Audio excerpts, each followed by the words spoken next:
Okay. Andrea Zemgulys is an associate professor of English here at Michigan. Her interests include the literature of travel, tourism, heritage studies, historical and cultural geography, as well as spatial and architectural theory and modern British thought.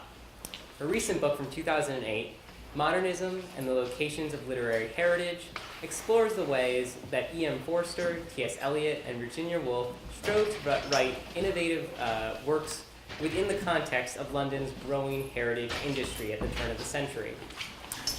Please welcome Professor Zemgulys as our final speaker of the panel.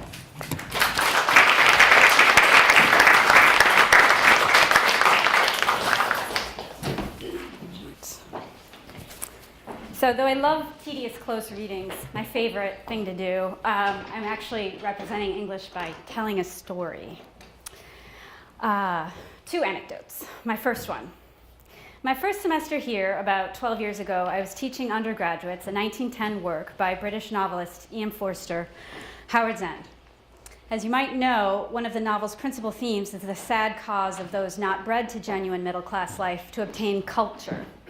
A character, poor and working but not working class, self-consciously instructs himself in his off hours in music and art history, but his access to culture is blocked by an imitative, timid mind and by a, quote, swamp of books of then popular writers that competes with these works of culture.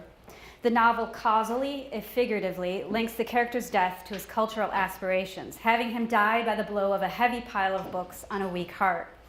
In my class, I made the point of contextualizing this novel's character in light of cultural uplift movements of the later 19th and early 20th centuries, and in doing so took time to describe Culture and Anarchy by Matthew Arnold, who is a dreadful bore, I think. What was he? A disastrous bore or something? He's the guy. Right, okay. A volume of essays published in 1869 that advocated the study of not the swamp of books that the marketplace provides, but the study of, quote, the best which has been thought and said, and what amounts to, as you'd expect, a heavy amount of classical texts, but also modern European and English poetry and essay. This culture would counter the growth of, quote, anarchy, what amounted to the short-sighted valuation of personal liberty over the good government of society. Culture, expressing a morality at odds with that of the narrow, calculating lesser minds that were dominating mid-Victorian England, would unite England in this sensibility over the interests of class. I described to my students how Arnold's ideas, along with those of others, were taken up by educational reformers in the later 19th century, who then launched university extension programs and other humanities-based education programs. Forster himself got up in the effort to bring the humanities to the underprivileged and taught Latin for a short time at the Working Men's College in London, starting around 1903. While Forster seems to have found his work there worthwhile, the point intended for my students was that this 1910 novel is a deeply engaged and rather dismal reflection on the idea that the study of culture can bring about a better world. So impossible is the task of self-instruction, and so vexed is the problem of cross-class, quote, intercourse, especially on the subject of books. And now the Angel Hall facade. My contextualization of Forster's great portrait of culture as the preserve of educated elites led one student to bubble over with joy. She came up to me at the end of class and said, "Now I know what the Angel Hall inscription means." And then she recited to me verbatim, "Religion, morality, and knowledge being necessary to good government and the happiness of mankind, schools and means of education shall forever be encouraged." The inscription in entirety. She continued with something like, "I always wondered why the Humanities building had an inscription about government, and now I know." This is a true story. It's all true. Okay. It was clear her excitement derived not only from a puzzle solved, but also from thinking that this was a wonderful idea, that her work at the university was helping build a better world of orderly citizens who had been brought to their shared moral sensibility by virtue of a shared humanities education. And she was an RC student, I recall. Forster's feeling that class division fundamentally undermined this good intention, his point that the university was part of a system of preserving social division, however much it created opportunities for crossing class lines, didn't seem to have made much of an impact on her.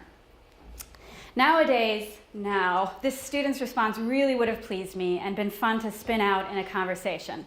But it being my first semester teaching as faculty here, when all my natural instincts for teaching had been suppressed into a tight ball of nerves verging on implosion, all I could focus on was the fact, possibly I had led her to believe Matthew Arnold had written the Northwest Ordinance.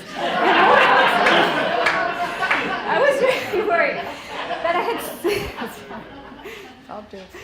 had somehow failed to press into her brain the cynicism of Forster's work, that she would walk away with an off-pitch reading of the novel, Disaster.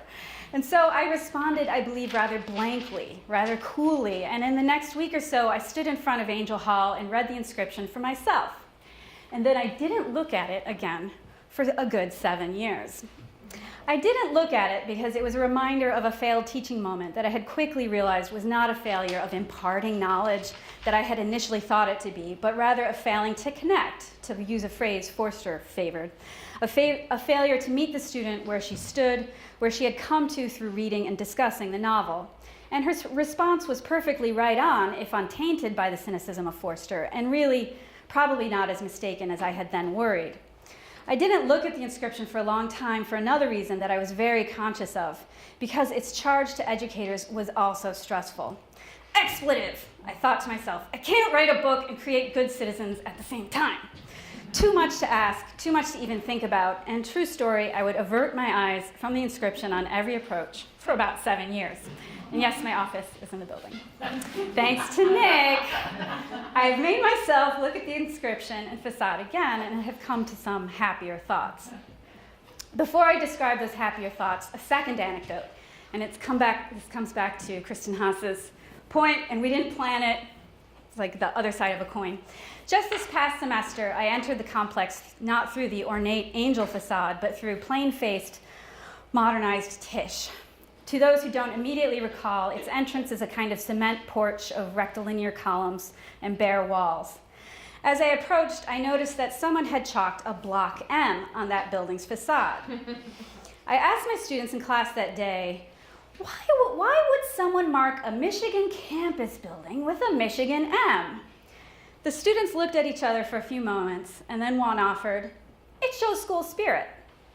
"Oh," I said, "it's not redundant."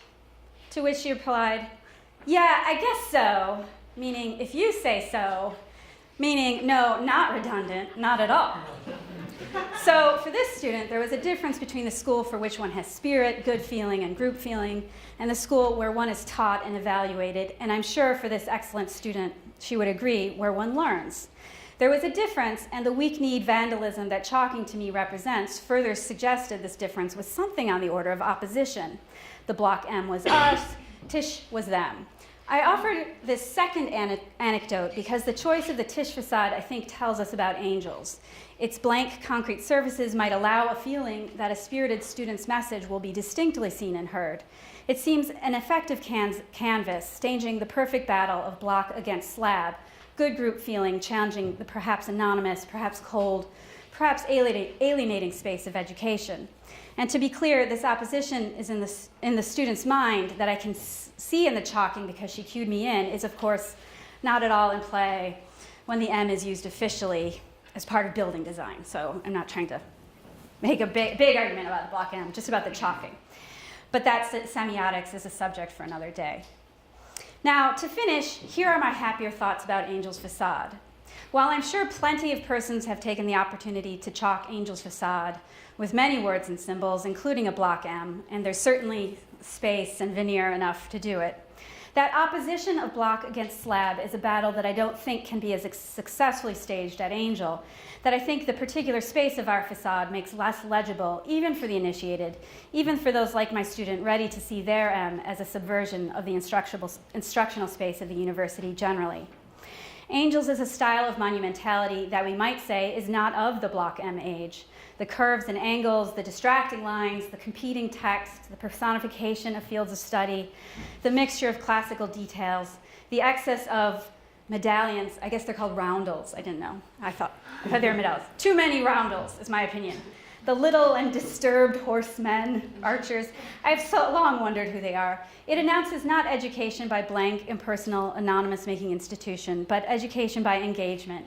An engagement including acquisition and memorization, And another point back to Professor Potts, I wonder if, and maybe undergrads can answer this, I do see people studying the facade when they are being toured here as prospective students. And I wonder if there's this interesting moment of aspiration and when it's actually studied, which is, I think, it factors in. Okay, it announces not education by blank, impersonal, anonymous making institution, but education by engagement, including acquisition and memorization, and confusion and puzzlement, and eventual, perhaps unavoidable personal connection. And I'm assuming that not every class a student takes here is conducted by a humorless, stressed out, unseasoned faculty member, such as I was in the past. It's all in the past. The angel facade is monumental and is therefore silencing in scale and overwhelming, if not excluding, with official history of Western civilization or new Western states. But I like to think that in the here and now, its monumentality also selectively silences the roar of the spirited, spectatorial crowd and the at times overwhelming official culture of a singular, uncomplicated victory. To my mind, its monumentality summons another narrative, one of grand effort and intellectual ambition, social and civic responsibility, and even interpretive struggle as part of its win. We're getting close there. And it summons another collectivity, one less uniform, less branded, and that, as we would have seen tonight, but for the misfortune of a hard winter, just as much knows how to feel the good of group feeling. Thanks.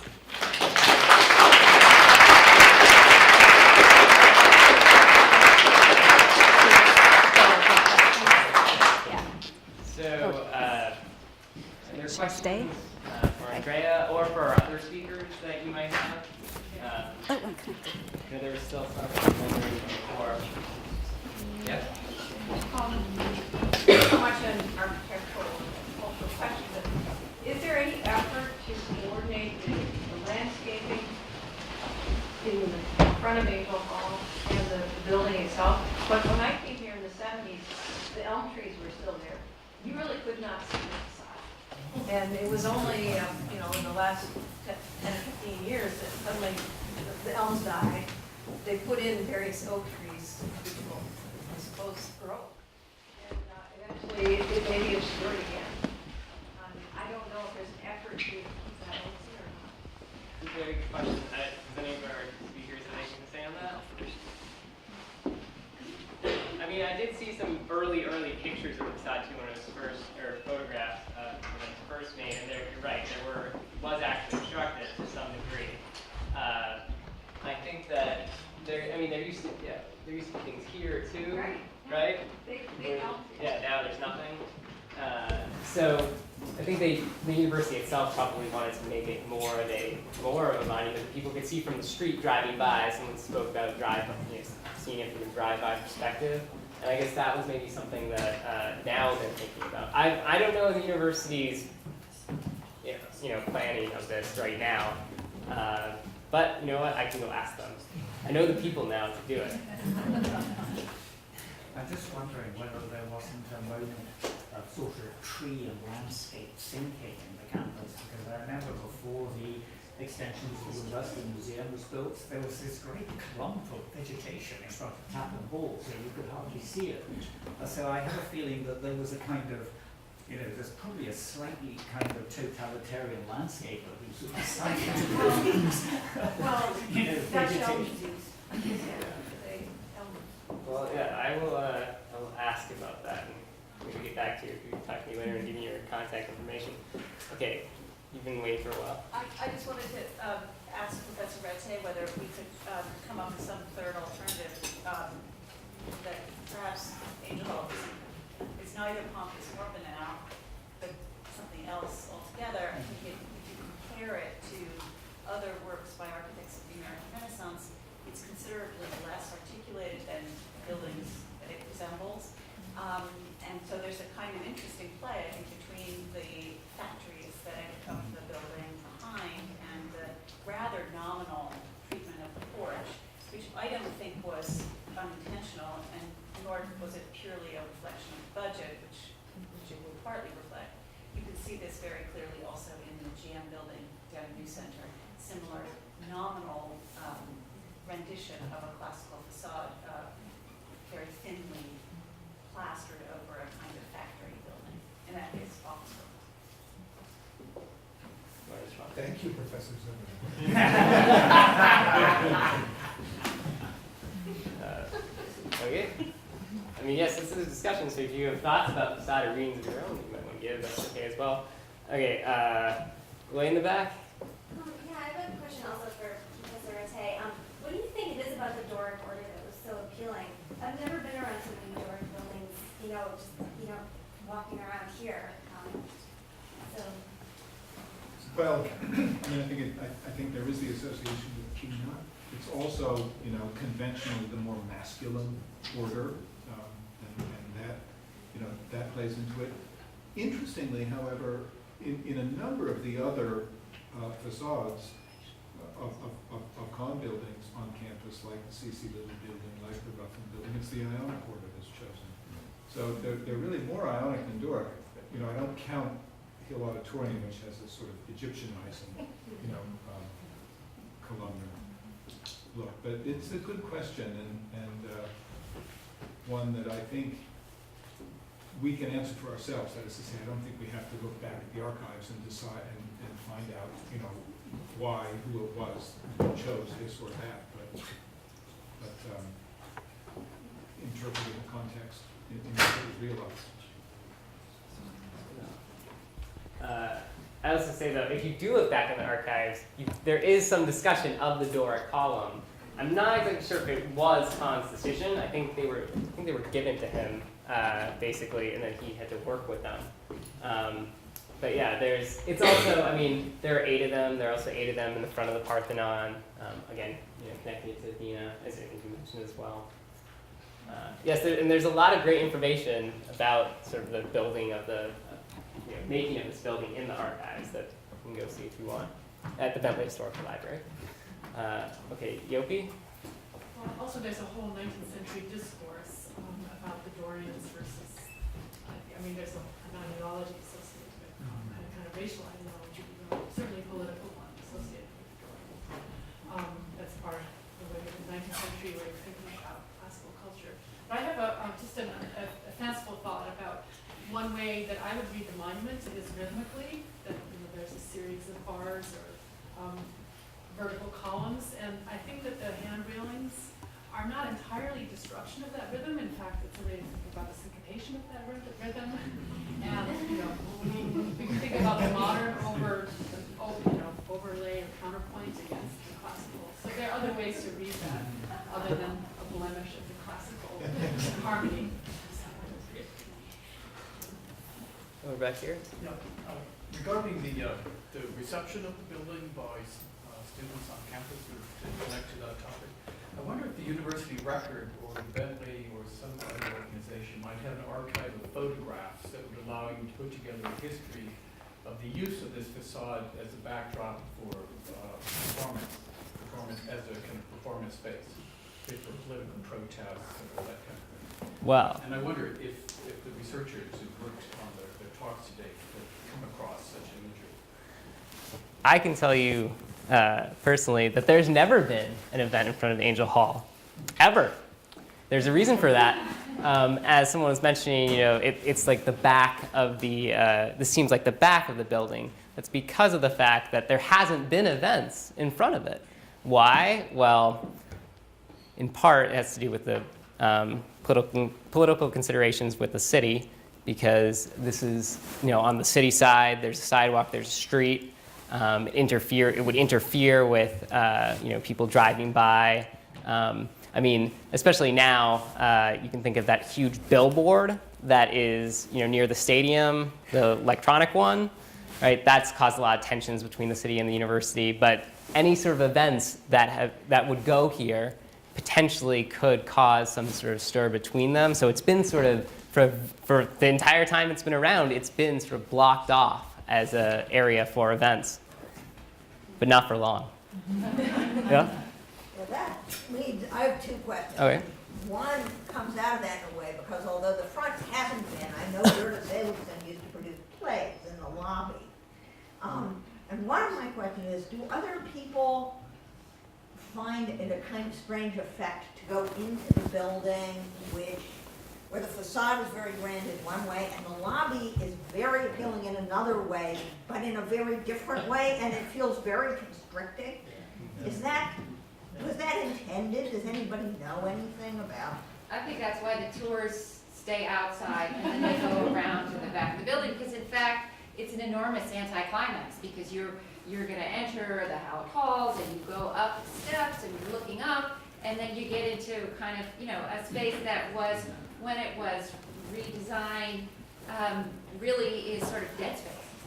And that entryway, there are lovely parts of it, but you hit the back of the wall, and then there are two kind of closed off hallways. So the original idea, you can feel the tension when you walk in between the original design. Right, I mean, I always felt that way about Widener too, up the grand staircase and then the track. My other question is, does anybody know why Michigan has that great inscription and it doesn't have what I think of as the classic university thing of the buildings with the names of the great men inscribed on it in huge letters? We don't have any Bacon, Copernicus, Spinoza. They're always very strange, these lists. Yeah, But we don't have them. it's an interesting question. Sorry? Sorry? Yeah. Well, yeah, inside. I've lectured about the women. Yeah, it is interesting. There are no names on the building. There's, you know, these metaphors, but there's no like names of people on the entire facade as far as I know. There's Michigan, but it is strange. You're right. You can think of a lot of other universities that do that, built around the same time period. Does anyone? Yep. I wondered actually, because I was just sort of looking rather, you know, university buildings with decoration on the outside. I think actually this is one of the more elaborate facades. I went to University College, which is partly model bomb with the dome in the centre, but there's a couple of statues stuck in front of it, which I don't think were necessarily part of the original design. The University of Virginia, there's no sculpture at all. So I think this is actually quite a busy facade in some ways, in terms of having all this, you know, these little bits of sculpture in the inscription. I think one thing about the entranceway, it really reminds me, I don't think a number of you must have been to Bruce School and Road. It's exactly the same effect. You have this very grand facade, you come in and there's this very low ceiling roof. And I think there's a kind of good reason for this in a way, because I think this facade, I think Kahn is actually almost through and through a functionalist. He's saying, well, look, they want a grand entranceway and they want a functioning building. So this is the grand entranceway and this is the functioning building. This is what you want and this is what you get. And the building is really serving its function. It would be stupid to have a big grand entranceway because that would spoil the function of the interior of the building. So I think this is a sort of a large emblazoned symbol to the outside world of the significance of the university. And he's the sort of person who, when asked to design anything, I think designed it with, whether it was a Cotswold cottage or a factory, he did it perfectly well. And I think this is a huge facade, a gateway stuck in front of the building. Yeah. I mean, it really, you want to say something about it? Well, just to say, there's also a lot of contingency in this. And one thing I want to say is that many of the facts of the actual interchange between him and the Regents and the alumni and all that are actually very, kind of foggy. But yes. So one thing that's wrong with the building is it's too close to State Street. Right? I mean, and that was a contingency. So basically, the Regents demanded that the building be built without taking down University Hall first, which pushed it. If you can imagine now, if you were walking, the original University Hall was past the east side, the back end of Angel. If Angel had been built on the site of University Hall, you'd actually have come up quite a significant concourse, and you would have seen a lot more of the building, and you would have had more room for, protests, whatever you wanted in front of it. So in a funny way, it was this odd kind of, it was squashed up against State Street. And in fact, the picture of University Hall, it's actually quite a ways back from the street. At the same time, so on the one hand, there's that kind of contingency that something happens that's related to that's a real classic example of money being driving the decision making. On the other side, there's this very difficult problem, which is that the plans that we have at the Bentley and which you showed are the 1924 plans. That's the final set of plans. We don't have, theoretically, there were four previous versions of the plans for this hall. We're wondering if they're in the archive at the Kahn Company, but the fact is we don't quite know what exactly went on in that process. There clearly was conflict among Kahn and the regents and this so-called Committee of Five and alumni and all kinds of stuff swirling around. But as to who was on what side and exactly what happened, one phenomenally interesting fact is that the columns were approved at the very first meeting of the planning of the building. And they were Doric too. Yeah, they were all, yeah. So that was set. Now, so then how that ended up then in this funny kind of conversation where it's a factory building with the columns plunked on it. In fact, the columns were the first thing approved about the building. So somehow there's a complicated story here, which again, I just say, so many things about the history of Kahn buildings and also on the campus. Really, there's a whole bunch more stuff to be learned and to be known about it. It'll be fun if anybody gets excited about this to just go ahead and plow into it. For example, what was Kahn meeting at the time? Well, he was really excited by Mead and McKim, right? That famous architectural firm. But of course, the guy who did the Lincoln Memorial was one of his close friends. I mean, so there's all these kind of interesting intellectual kind of connections for Kahn as well. Not very well worked out. He's a surprisingly, because he was his firm was huge. It mostly did factories. He is an understudied architect, actually, in many ways. And it may be that there's a whole lot more work that could be done. Yes, indeed. I mean, I did look through a lot of the records at the Bentley, and it's definitely not a clear story. Exactly who wanted what and how much agreement there was between Kahn and others on the so-called Committee of Five. Okay, I think we might have to start to wrap up now, but I'd like to thank our speakers again.